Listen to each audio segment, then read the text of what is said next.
ನಮಸ್ಕಾರ, ಶುಭೋದಯ. ನನ್ನೆಲ್ಲ ಆಧ್ಯಾತ್ಮ ಬಂಧುಗಳಿಗೆ ಶುಭ ಗುರುವಾರ. ಸ್ನೇಹಿತರೆ, ಇವತ್ತು ಅಜಾ ಏಕಾದಶಿಯನ್ನು ನಾವು ಆಚರಣೆಯನ್ನು ಮಾಡ್ತಾ ಇದ್ದೀವಿ. ಸಾಕ್ಷಾತ್ ಹರಿಶ್ಚಂದ್ರನ ಕಷ್ಟ ಕಾರ್ಪಣ್ಯಗಳನ್ನು ದೂರ ಮಾಡಿದಂಥ ಒಂದು ಏಕಾದಶಿ. ಈ ಒಂದು ಅಜಾ ಏಕಾದಶಿ ಎಲ್ಲವನ್ನ ಕಳೆದುಕೊಂಡಂತಹ ಹರಿಶ್ಚಂದ್ರನಿಗೆ ಮತ್ತೆ ಆತನ ರಾಜ್ಯ, ಹೆಂಡತಿ, ಮಗು ಎಲ್ಲವೂ ಕೂಡ ಕೈ ಸೇರಲಿಕ್ಕೆ ಈ ಒಂದು ಅಜಾ ಏಕಾದಶಿಯ ಆಚರಣೆ ಅವನಿಗೆ ಸಹಾಯವನ್ನು ಮಾಡಿತು ಅಂತ ಹೇಳಲಾಗುತ್ತೆ. ಹಾಗಾಗಿ ಈ ಏಕಾದಶಿಯನ್ನು ಆಚರಣೆ ಮಾಡೋದ್ರಿಂದ, ಈ ದಿನ ವಿಷ್ಣುವಿನ ಧ್ಯಾನ ಸ್ತೋತ್ರಾದಿಗಳನ್ನು ಮಾಡೋದ್ರಿಂದ ಕಳೆದುಕೊಂಡಂತಹ ರಾಜ್ಯವಾಗಲಿ ಎಲ್ಲವೂ ಪ್ರಾಪ್ತವಾಗುತ್ತೆ ಅನ್ನುವಂಥದ್ದು. ಅಂದರೆ ನಮಗೆ ಈ ಕಾಲದಲ್ಲಿ ರಾಜ್ಯ ಅವೆಲ್ಲ ಇರೋದಿಲ್ಲ, ಆದರೆ ನಾವೇನು ಜೀವನದಲ್ಲಿ ಕಳ್ಕೊಂಡಿರ್ತೀವಿ, ಮನೆ ಆಗಿರಲಿ, ವಸ್ತುಗಳಾಗಿರಲಿ, ಅಥವಾ ಸಂಬಂಧಗಳಾಗಿರಲಿ, ಪ್ರೀತಿ ಆಗಿರಲಿ, ಅದೆಲ್ಲವೂ ಕೂಡ ನಮಗೆ ಭಗವಂತ ಮತ್ತೆ ಕೊಡ್ತಾನೆ ಅಂತ ಹೇಳಿ ವಿಶೇಷತೆ. ನಮ್ಮ ಕಷ್ಟ ಕಾರ್ಪಣ್ಯಗಳನ್ನು ದೂರ ಮಾಡಿಕೊಳ್ಳಿಕ್ಕೆ ನಾವು ಏಕಾದಶಿಯನ್ನು ಆಚರಣೆ ಮಾಡ್ತೀವಿ. ಈ ದಿನ ವಿಶೇಷವಾಗಿ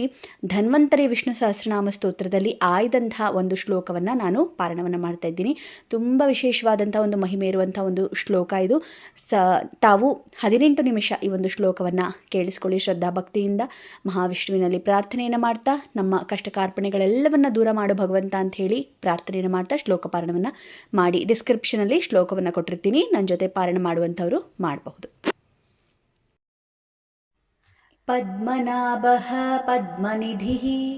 ಪದ್ಮಹಸ್ತೋ ಗದಾಧರಃ ಪರಮಃ ಪರಭೂತಶ್ಚ ಪುರುಷೋತ್ತಮ ಈಶ್ವರಃ ಪದ್ಮಜಂಗಃ ಪುಂಡರೀಕಃ ಪದ್ಮಮಾಲಾಧರಃ ಪ್ರಿಯಃ ಪದ್ಮಾಕ್ಷಃ ಪದ್ಮಗರ್ಭಶ್ಚ ಪರ್ಜನ್ಯಃ ಪದ್ಮಸಂಸ್ಥಿತಃ. ಪದ್ಮನಾಭಃ ಪದ್ಮನಿಧಿಃ ಪದ್ಮಹಸ್ತೋ ಗದಾಧರಃ ಪರಮಃ ಪರಭೂತಶ್ಚ ಪುರುಷೋತ್ತಮ ಈಶ್ವರಃ ಪದ್ಮಜಂಗಃ ಪುಂಡರೀಕಃ ಪದ್ಮಮಾಲಾಧರಃ ಪ್ರಿಯಃ ಪದ್ಮಾಕ್ಷಃ ಪದ್ಮಗರ್ಭಶ್ಚ ಪರ್ಜನ್ಯಃ ಪದ್ಮಸಂಸ್ಥಿತಃ. ಪದ್ಮನಾಭಃ ಪದ್ಮನಿಧಿಃ ಪದ್ಮಹಸ್ತೋ ಗದಾಧರಃ ಪರಮಃ ಪರಭೂತಶ್ಚ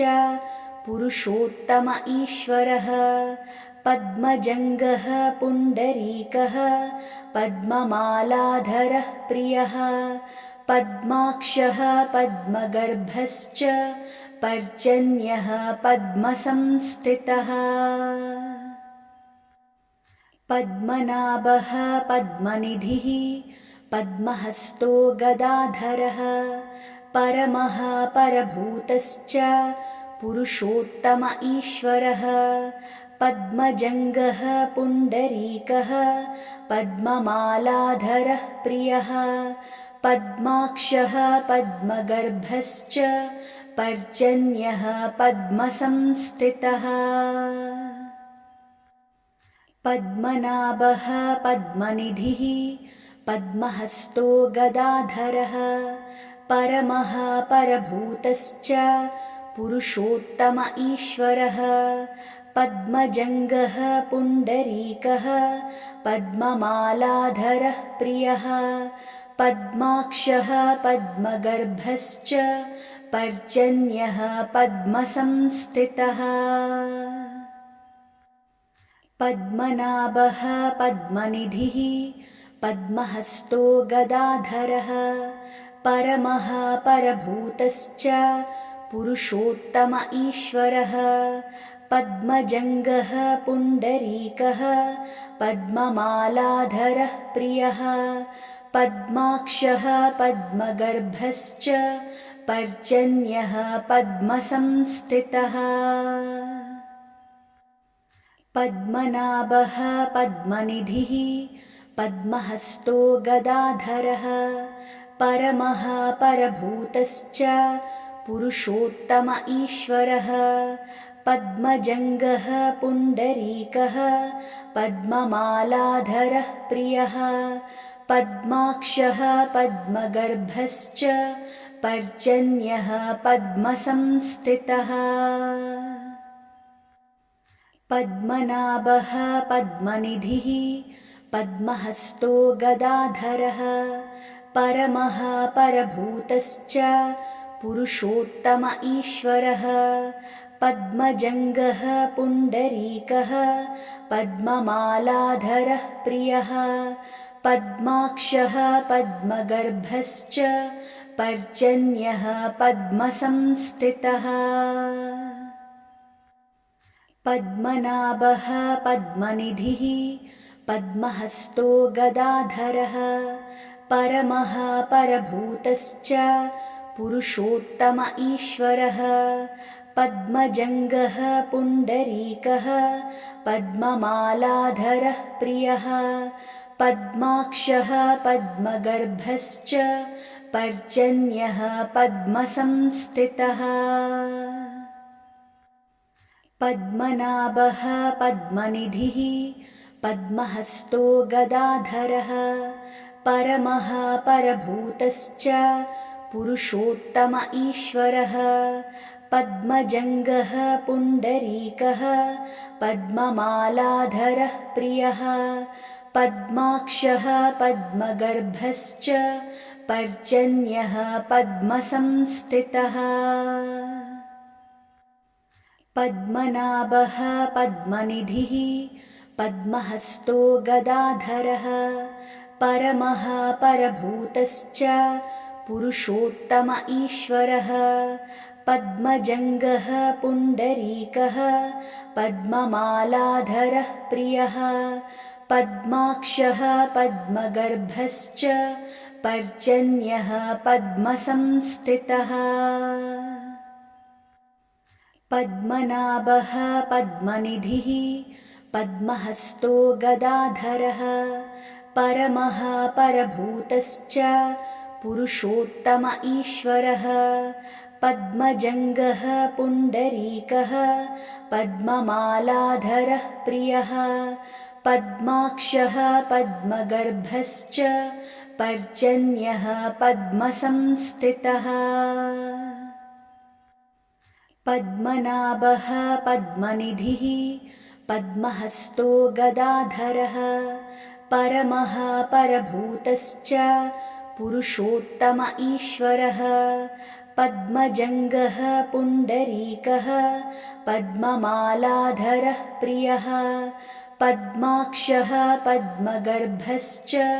पर्जन्यः पद्मसंस्थितः पद्मनाभः पद्मनिधिः पद्महस्तो गदाधरः परमः परभूतश्च पुरुषोत्तम ईश्वरः पद्मजङ्गः पुण्डरीकः पद्ममालाधरः प्रियः पद्माक्षः पद्मगर्भश्च पर्जन्यः पद्मसंस्थितः पद्मनाभः पद्मनिधिः पद्महस्तो गदाधरः परमः परभूतश्च पुरुषोत्तम ईश्वरः पद्मजङ्गः पुण्डरीकः पद्ममालाधरः प्रियः पद्माक्षः पद्मगर्भश्च पर्जन्यः पद्मसंस्थितः पद्मनाभः पद्मनिधिः पद्महस्तो गदाधरः परमः परभूतश्च पुरुषोत्तम ईश्वरः पद्मजङ्गः पुण्डरीकः पद्ममालाधरः प्रियः पद्माक्षः पद्मगर्भश्च पर्जन्यः पद्मसंस्थितः पद्मनाभः पद्मनिधिः पद्महस्तो गदाधरः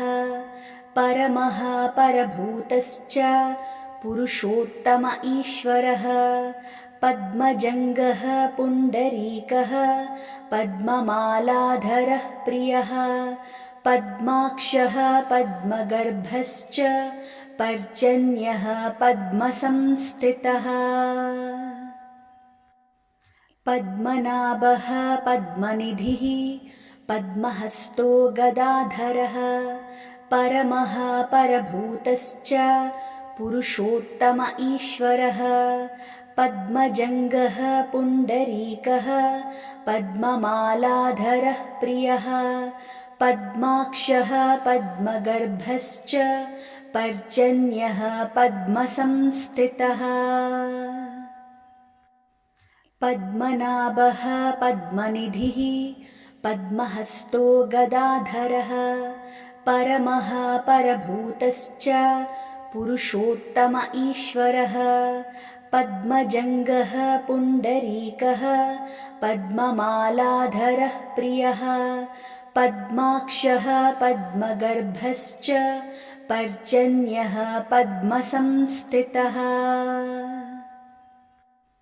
पद्मनाभः पद्मनिधिः पद्महस्तो गदाधरः परमः परभूतश्च पुरुषोत्तम ईश्वरः पद्मजङ्गः पुण्डरीकः पद्ममालाधरः प्रियः पद्माक्षः पद्मगर्भश्च पर्जन्यः पद्मसंस्थितः पद्मनाभः पद्मनिधिः पद्महस्तो गदाधरः परमः परभूतश्च पुरुषोत्तम ईश्वरः पद्मजङ्गः पुण्डरीकः पद्ममालाधरः प्रियः पद्माक्षः पद्मगर्भश्च पर्जन्यः पद्मसंस्थितः पद्मनाभः पद्मनिधिः पद्महस्तो गदाधरः परमः परभूतश्च पुरुषोत्तम ईश्वरः पद्मजङ्गः पुण्डरीकः पद्ममालाधरः प्रियः पद्माक्षः पद्मगर्भश्च पर्जन्यः पद्मसंस्थितः पद्मनाभः पद्मनिधिः पद्महस्तो गदाधरः परमः परभूतश्च पुरुषोत्तम ईश्वरः पद्मजङ्गः पुण्डरीकः पद्ममालाधरः प्रियः पद्माक्षः पद्मगर्भश्च पर्जन्यः पद्मसंस्थितः पद्मनाभः पद्मनिधिः पद्महस्तो गदाधरः परमः परभूतश्च पुरुषोत्तम ईश्वरः पद्मजङ्गः पुण्डरीकः पद्ममालाधरः प्रियः पद्माक्षः पद्मगर्भश्च पर्जन्यः पद्मसंस्थितः पद्मनाभः पद्मनिधिः पद्महस्तो गदाधरः परमः परभूतश्च पुरुषोत्तम ईश्वरः पद्मजङ्गः पुण्डरीकः पद्ममालाधरः प्रियः पद्माक्षः पद्मगर्भश्च पर्जन्यः पद्मसंस्थितः पद्मनाभः पद्मनिधिः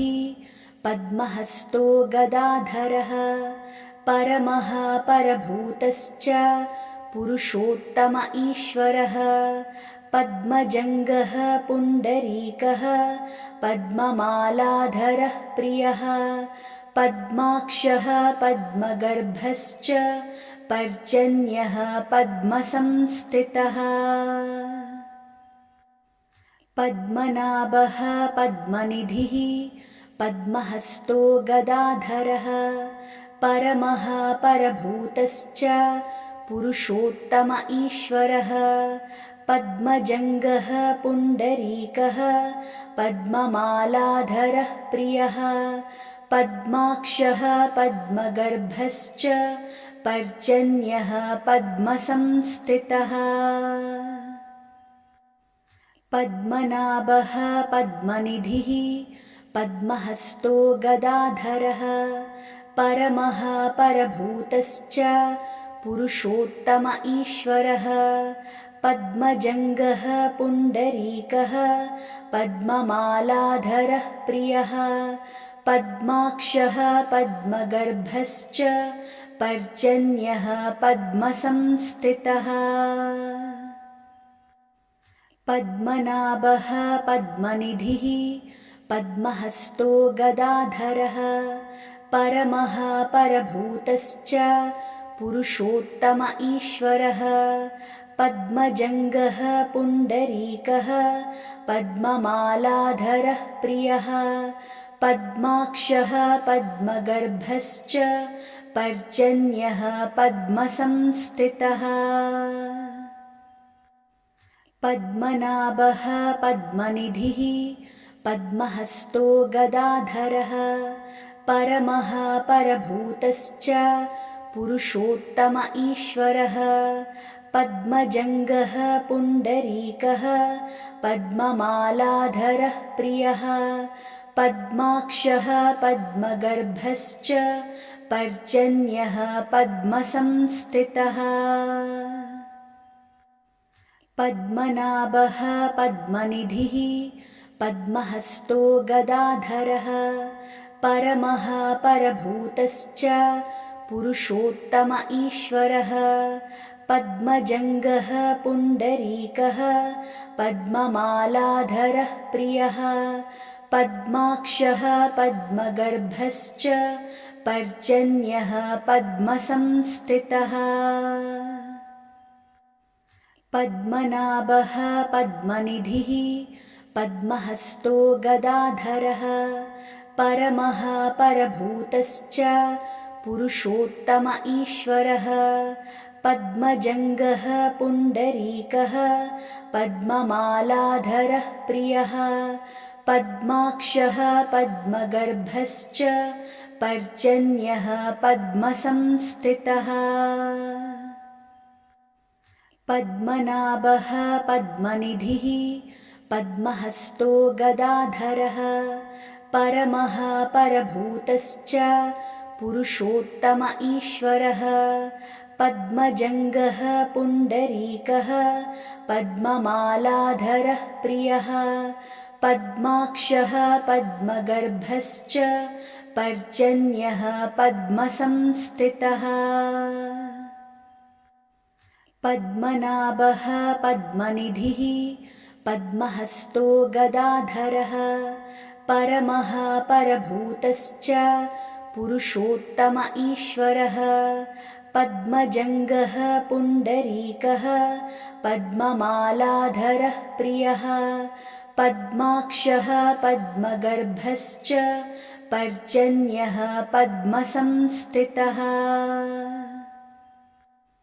पद्मनाभः पद्मनिधिः पद्महस्तो गदाधरः परमः परभूतश्च पुरुषोत्तम ईश्वरः पद्मजङ्गः पुण्डरीकः पद्ममालाधरः प्रियः पद्माक्षः पद्मगर्भश्च पर्जन्यः पद्मसंस्थितः पद्मनाभः पद्मनिधिः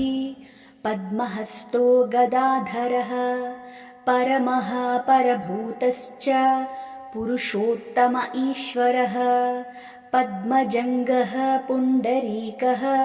पद्ममालाधरः प्रियः पद्माक्षः पद्मगर्भश्च पर्जन्यः पद्मसंस्थितः पद्मनाभः पद्मनिधिः पद्महस्तो गदाधरः परमः परभूतश्च पुरुषोत्तम ईश्वरः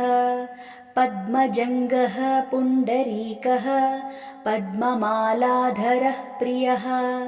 पद्माक्षः पद्मगर्भश्च पर्जन्यः पद्मसंस्थितः पद्मनाभः पद्मनिधिः पद्महस्तो गदाधरः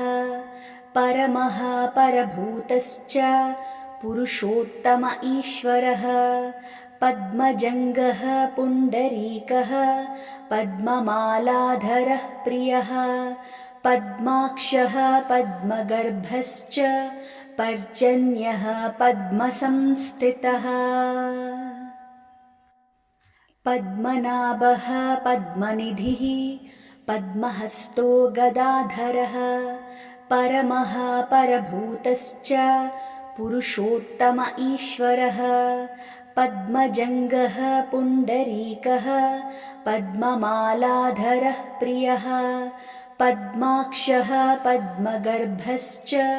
पर्जन्यः पद्मसंस्थितः पद्मनाभः पद्मनिधिः पद्महस्तो गदाधरः परमः परभूतश्च पुरुषोत्तम ईश्वरः पद्मजङ्गः पुण्डरीकः पद्ममालाधरः प्रियः पद्माक्षः पद्मगर्भश्च पर्जन्यः पद्मसंस्थितः पद्मनाभः पद्मनिधिः पद्महस्तो गदाधरः परमः परभूतश्च पुरुषोत्तम ईश्वरः पद्मजङ्गः पुण्डरीकः पद्ममालाधरः प्रियः पद्माक्षः पद्मगर्भश्च पर्जन्यः पद्मसंस्थितः पद्मनाभः पद्मनिधिः पद्महस्तो गदाधरः परमः परभूतश्च पुरुषोत्तम ईश्वरः पद्मजङ्गः पुण्डरीकः पद्ममालाधरः प्रियः पद्माक्षः पद्मगर्भश्च पर्जन्यः पद्मसंस्थितः पद्मनाभः पद्मनिधिः पद्महस्तो गदाधरः परमः परभूतश्च पुरुषोत्तम ईश्वरः पद्मजङ्गः पुण्डरीकः पद्ममालाधरः प्रियः पद्माक्षः पद्मगर्भश्च पर्जन्यः पद्मसंस्थितः पद्मनाभः पद्मनिधिः पद्महस्तो गदाधरः परमः परभूतश्च पुरुषोत्तम ईश्वरः पद्मजङ्गः पुण्डरीकः पद्ममालाधरः प्रियः पद्माक्षः पद्मगर्भश्च पर्जन्यः पद्मसंस्थितः पद्मनाभः पद्मनिधिः पद्महस्तो गदाधरः परमः परभूतश्च पुरुषोत्तम ईश्वरः पद्मजङ्गः पुण्डरीकः पद्ममालाधरः प्रियः पद्माक्षः पद्मगर्भश्च पर्जन्यः पद्मसंस्थितः पद्मनाभः पद्मनिधिः पद्महस्तो गदाधरः परमः परभूतश्च पुरुषोत्तम ईश्वरः पद्मजङ्गः पुण्डरीकः पद्ममालाधरः प्रियः पद्माक्षः पद्मगर्भश्च पर्जन्यः पद्मसंस्थितः पद्मनाभः पद्मनिधिः पद्महस्तो गदाधरः परमः परभूतश्च पुरुषोत्तम ईश्वरः पद्मजङ्गः पुण्डरीकः पद्ममालाधरः प्रियः पद्माक्षः पद्मगर्भश्च पर्जन्यः पद्मसंस्थितः पद्मनाभः पद्मनिधिः पद्महस्तो गदाधरः परमः परभूतश्च पुरुषोत्तम ईश्वरः पद्मजङ्गः पुण्डरीकः पद्ममालाधरः प्रियः पद्माक्षः पद्मगर्भश्च पर्जन्यः पद्मसंस्थितः पद्मनाभः पद्मनिधिः पद्महस्तो गदाधरः परमः परभूतश्च पुरुषोत्तम ईश्वरः पद्मजङ्गः पुण्डरीकः पद्ममालाधरः प्रियः पद्माक्षः पद्मगर्भश्च पर्जन्यः पद्मसंस्थितः।